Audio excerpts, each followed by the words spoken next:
Hey, it's Marklin here with your video thought for the day. This is Smell Week. Yeah, I'm talking about passages in the Bible that reference this sense of smell. Have you ever had a smell that just transports you to another place and another time?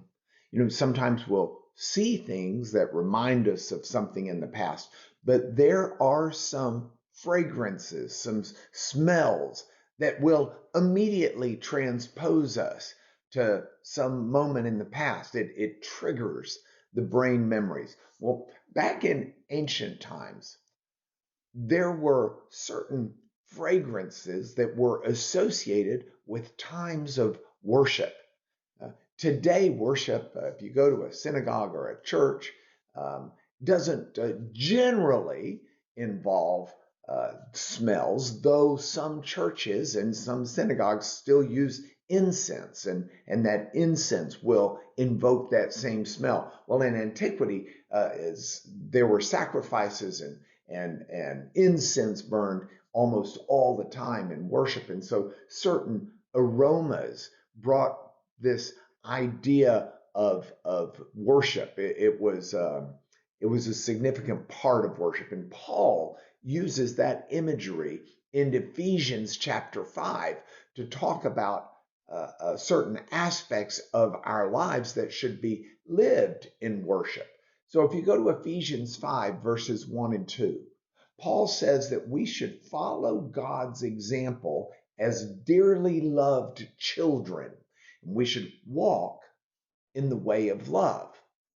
And his example is, just as Christ loved us and gave himself up for us, a fragrant offering and sacrifice to God. The idea of Jesus as a fragrant offering is used as an illustration of walking in love, something we should all do. See, we are all called to imitate God, um, and to follow his example in serving and loving others.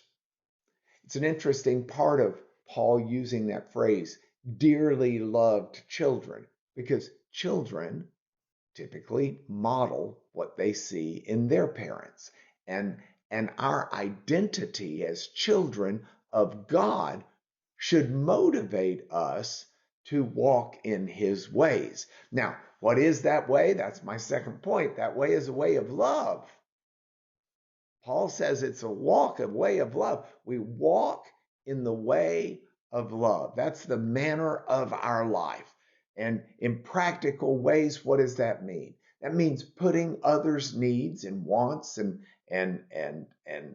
expectations above our own in some regards.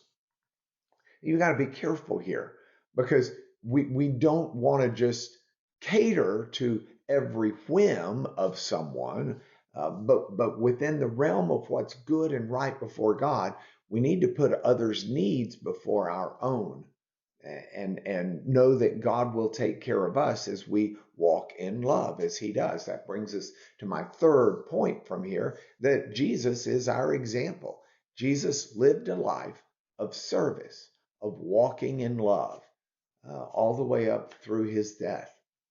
And so, just as a pleasant aroma can fill a room and take you back in your mind, we should let this idea of odor or smell be one where our walking in love reflects the love of God for everyone around us. And that's what I want to do. I want to figure out how to use today dedicated to the good of others in real practical ways. Give it a shot. That's why I made this your video thought for today.